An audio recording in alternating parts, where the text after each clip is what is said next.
What's your perspective on promoting from within versus hiring external candidates for key leadership roles? Yeah, I mean, of course, you always want to, but the reality is they're missing some skill gap because of the lack of development in the company, right? So what we've done is we're trying to do rotations. We want our L2s or our second in command to grow into these professional positions or the leadership positions.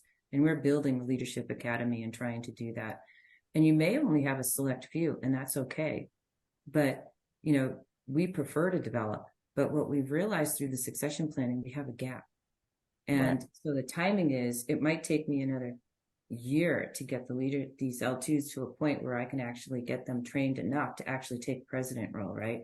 That doesn't mean it can't happen. It just means that you need to make sure, be very thoughtful and mindful in how you build those development plans. And it's an investment.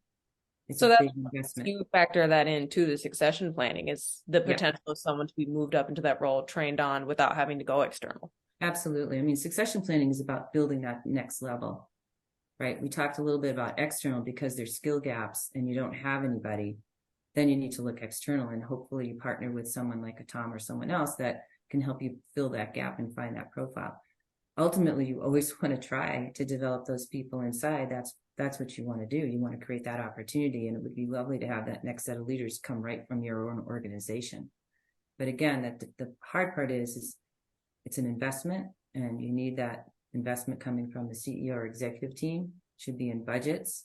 It should be developing a program that helps it's a constant development program. So it doesn't mean you throw them in a leadership 3-day program. This is about educating them along the way, going to sales calls, shadowing in an executive meeting, being participant in the building of the budget plan, have them own it. So all of these things have to come as a part of their learning process. So it takes time to develop that program. But of course, I think any company would prefer to hire if they have the right talent and skill ready. That's the goal of succession planning too, is developing that next set of leaders or critical people to fill critical roles.